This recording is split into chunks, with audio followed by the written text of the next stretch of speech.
सभी दोस्तों को मेरा राधे राधे। और आज की वीडियो में आपका फिर से स्वागत है। और आज की वीडियो में हमें पता चलेगा कि भगवान जो करते हैं वो अच्छा ही करते हैं। चलो बिना किसी देरी किए हुए हम वीडियो को शुरुआत करते हैं।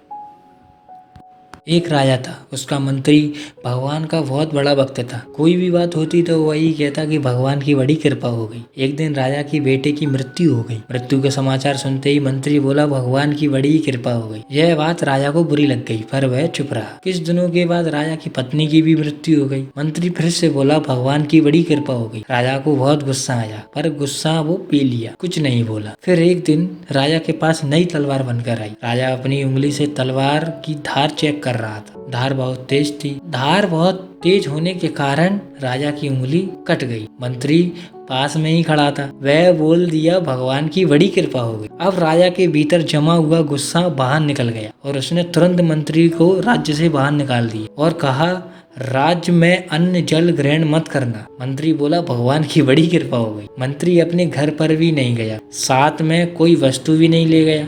कुछ दिन बीत जाने के बाद एक बार राजा अपने साथियों के साथ शिकार खेलने गया। जंगल में सुअर पीछा करते करते राजा बहुत दूर जंगल में निकल गए थे। उनके सभी साथी बहुत पीछे छूट गए और वह जंगल में डाकुओं का एक दल भी रहता था। उस दिन डाकुओं ने काली देवी को मनुष्य की बलि देने का विचार किया हुआ। संयोग से डाकुओं ने राजा को देख लिया। उन्होंने राजा को पकड़कर बांध दिया। अब उन्होंने बलि देने की तैयारी शुरू कर दी। जब पूरी तैयारी हो गई, जब डाकुओं के पुरोहित ने राजा से पूछा, तुम्हारा बेटा जीवित है? राजा बोला, नहीं, वह मर गया। पुरोहित ने कहा कि तुम्हारा हृदय जला हुआ है। पुरोहित ने फिर पूछा, तुम्हारी पत्नी जीवित है? राजा बोला, वह भी मर चुकी है। पुरोहित ने फिर कहा कि यह तो अंधा आधे अंग का है, अंततः यह बलि के योग्य नहीं है, परंतु हो सकता है कि यह मरने के वजह से झूठ भी बोल रहा हो। पुरोहित ने राजा के शारीरिक जांच की तो देखा कि उसकी उंगली कटी हुई है। पुरोहित बोला, अरे यह तो अंग वंग है, बलि के योग्य ही नहीं है, छोड़ दो इसको। डाकुओं ने राजा को छोड़ दिया। राजा अपने घर लौटकर आया। लौटने के साथ ही उसने आदेश दिया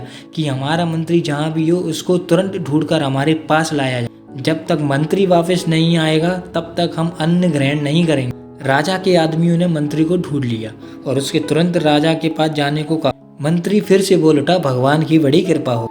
मंत्री राजा के सामने उपस्थित हो गए। राजा ने बड़े आदर पूर्वक मंत्री को बैठाया और अपनी भूल पर पश्चाताप करते हुए जंगलवारी घटना सुना कहा कि पहले मैं तुम्हारी बातों को समझ नहीं पाया, अब समझने आया ही कि भगवान की मेरे पर कितनी कृपा। उस दिन आज मेरा गला कट जाता। भगवान की कृपा से अगर मेरी उस दिन उंगली नहीं कटती तो आज मेरा गला कट जाता। परंतु जब मैंने तुम्हें राज्य से निकाल दिया तब तुम्हें कहा कि भगवान की बड़ी कृपा हो, तो वह कृपा क्या थी यह अभी मेरी समझ में नहीं आया। मंत्री बोला, महाराज, जब आप शिकार पर गए तब मैं भी आपके साथ जंगल में जाता और आपके साथ ही जंगल में बहुत दूर निकल जाता, क्योंकि मेरा घोड़ा आपके घोड़े से कम तेज नहीं। डाकू लोग आपके साथ मेरे को भी पकड़ लेते। आप तो उंगली कटी होने के कारण बच गए, पर मेरा तो उस दिन गला कट ही जाता। इसलिए भगवान की कृपा से आपके साथ नहीं, राज्य से बाहर था, अंततः मरने से बच गया। अब मैं पुनः अपनी जगह से वापस आ गया हूँ।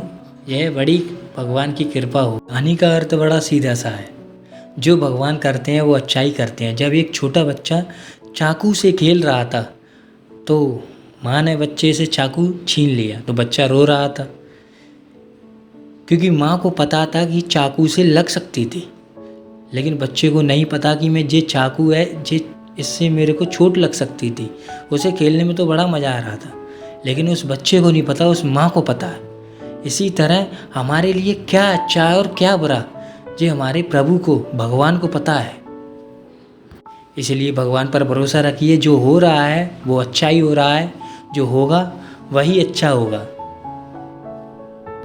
अगर आपको कहानी पसंद आई हो तो लाइक, कमेंट, शेयर ज़रूर करना और फिर मिलेंगे इसी अगली कहानी में इसी के साथ। तब तक के लिए राधे राधे।